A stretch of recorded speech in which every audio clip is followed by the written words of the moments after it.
I'm here to ask, how have you been fed by grace? I have been fed by grace in so many ways, along with my husband and my family that's here. Tuesday night, we hosted one of the grace dinners at our home, and we had a wonderful time learning more about those people that attended. And listening to the words of Polly last week, and the words of those around our dinner table, I realized that even though we have unique stories, there were many common threads in how we ended up being a part of Grace Presbyterian Church. Some of us did not grow up in a church setting. Some of us have been hurt by a church. Some of us were fortunate to be in a grace community in a similar or a different city for years. And yet we were all attracted by something we saw or we heard here at Grace. For us personally, we didn't know that a place like Grace existed here in Tuscaloosa. Our initial conversations started off with Sherry Kimbrough and then with Kathy Hoop, and it was all in the midst of the pandemic. For us personally, our first service at Grace was in the spring, and it was outside because of the pandemic, and we loved it, and we were so excited when we came to see the sign, Black Lives Matter. That meant so much to us. I was raised in a family of 3 girls. We have raised 2 women, Jessie and Jordan, in our household, and we coached women for 36 years at the university. And now we have a little wild child, Philip, as our grandson. Who knew? But we loved striving for championships in our career and raising the recognition of women and women athletes. Jessie and Jordan and every woman that we ever coached, our goal was to help them become strong, confident women in our country, in their communities, and in their lives.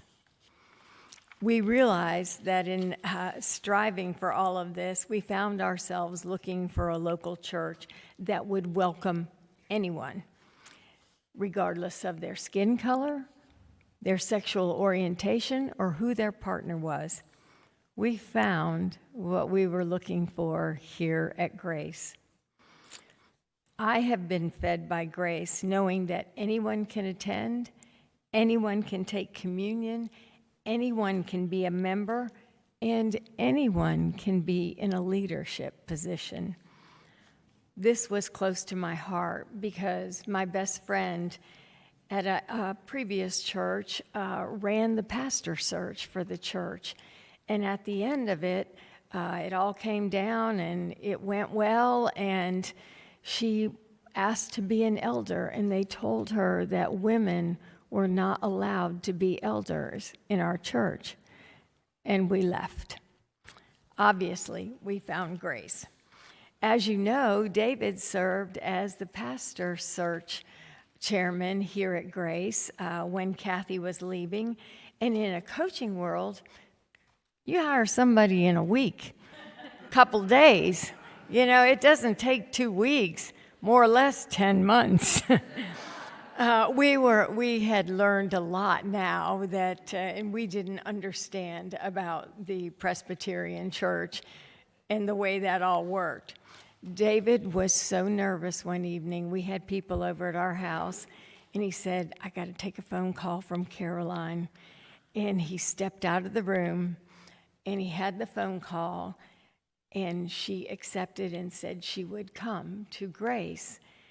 Well, yes, but I can tell you, I have not seen my husband tear up like that in years, and it meant everything to me to have her here.